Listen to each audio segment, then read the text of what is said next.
Actually मेरा Apple का phone है, इसको कनेक्ट करने में मुझे टाइम लगता है, जल्दी से होता नहीं है मेरे से। काम चलेगा। कोई नहीं, आप स्टार्ट कीजिए कोऑर्डिनेशन। तो क्या है कि और लोग लगे हुए हैं ना, इसलिए बात हो जाती है और कुछ नहीं। जैसे आप स्टार्ट कीजिए कोऑर्डिनेशन, स्टार्ट कीजिए उस पे बोर्ड पे, मैं चेक करता हूँ। यस। बोर्ड पे यस। इंट्रोडक्शन देना है सर। यस, पूरा बेसिक से स्टार्ट कीजिए कोऑर्डिनेशन। स्टार्टिंग से बेसिक, इंट्रोडक्शन रहने दीजिए।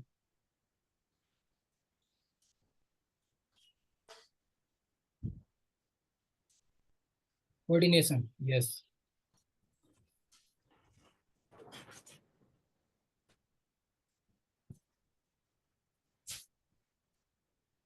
Coordination chemistry.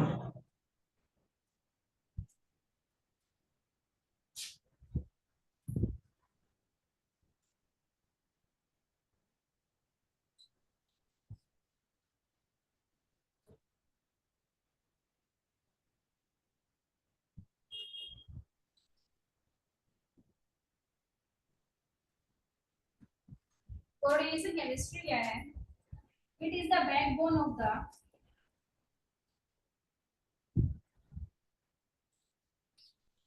In inorganic and bioorganic chemistry and chemical industries.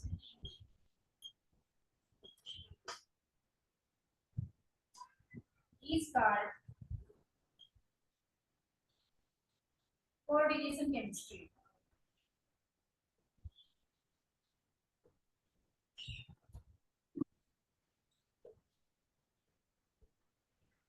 Coordination chemistry क्या है?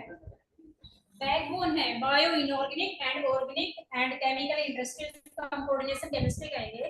कोऑर्डिनेशन केमिस्ट्री में कोऑर्डिनेट बॉन्ड बनेगा, और कोऑर्डिनेट बॉन्ड है उनका जो नेचर है वो डायरेक्शनल नेचर है, यानी कि मेटल है वो इलेक्ट्रॉन गेन करेगा और लिगेंड इलेक्ट्रॉनों को ट्रांसफर करेगा। सिर्फ एक ही डायरेक्शन में ट्रांसफर किए जाएंगे। लिगेंड ट्रांसफर करता है इलेक्ट्रॉनों को, किसको?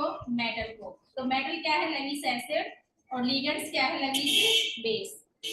all ligands are Lewis base but all base are not Lewis sorry ligands। इसके बाद इसमें हम एक्सप्लेन करेंगे कि जो कोऑर्डिनेशन केमिस्ट्री है, द कोऑर्डिनेट बॉन्ड कैसे बनेगा। कोऑर्डिनेट बॉन्ड बनेगा metals, transition metals and ligands के बीच में। जो ट्रांजिशन मेटल है वो कोऑर्डिनेट बॉन्ड बनाएगा लिगेंड्स के साथ। उसके बाद जो मॉडर्न जो टर्मिनोलॉजी है उसको, उसके टर्म में हम इसको कहेंगे कोऑर्डिनेशन केमिस्ट्री। उसके बाद हम इसमें करेंगे कोऑर्डिनेशन कंपाउंड।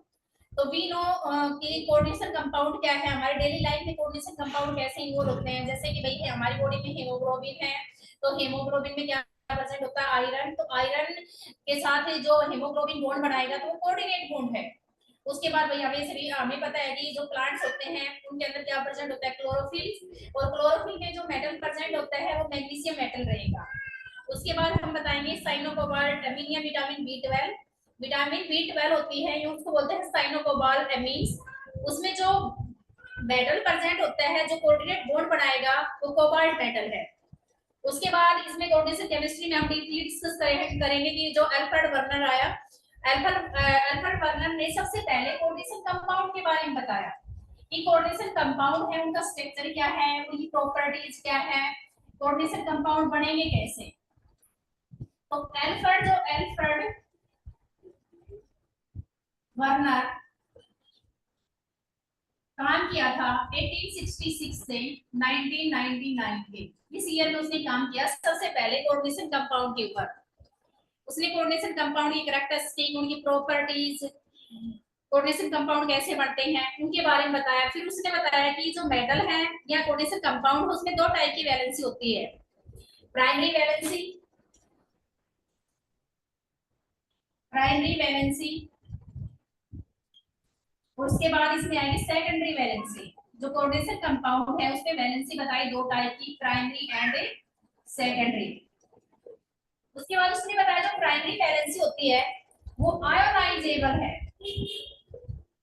आयोनाइजेबल्स, सेकेंडली वो बताएगा जो आयोनाइजेबल तो है ही, तो उसको हम सेटिस्फाई कैसे करते हैं, उसको सेटिस्फाई किया जाएगा, यानी कि वो कैसा नेचर, उसका नॉन डायरेक्शनल नेचर है। उसके बाद उसको सेटिस्फाई कैसे करते हैं, पॉजिटिव आयंस से। उसके बाद बताएंगे जो प्राइमरी वैलेंसी है वो इंडिकेट करेगी जो मेटल के ऊपर जो चार्ज है, मेटल के ऊपर जो चार्ज है ना, यानी कि पॉजिटिव चार्ज, किसको इंडिकेट करता है, प्राइमरी वैलेंसी को। उसके बाद इसमें आएगी सेकेंडरी वैलेंसी। सेकेंडरी वैलेंसी होती है वो नॉन आयोनाइजेबल है, नॉन आयोनाइजेबल है। उसके बाद इसमें बताएंगे इसका नेचर कैसा है, डायरेक्शनल नेचर है, डायरेक्शन बताएगा ये। उसके बाद इसको सेटिस्फाई किया जाता है negative ions and neutral molecule से, और ये इंडिकेट करेगी लिगेंड्स के बारे में बताएगी, इसके बारे में बताती है लिगेंड्स के बारे में, सेकेंडरी वैलेंस से। उसके बाद बर्नर है, वैल्फ्रेड बर्नर ने प्राइमरी और सेकेंडरी वैलेंसी बताई। उसके बाद इसमें कुछ लिमिटेशन आ गई, जो थ्योरी है उसमें कुछ लिमिटेशन आई है। तो लिमिटेशन क्या है, फर्स्ट लिमिटेशन ये है कि जो कोऑर्डिनेशन कंपाउंड है वे मोस्टली कलर होते हैं। तो इसने कलर के बारे में कुछ नहीं बताया कि कोऑर्डिनेशन कंपाउंड के अंदर कलर है तो क्यों है कलर।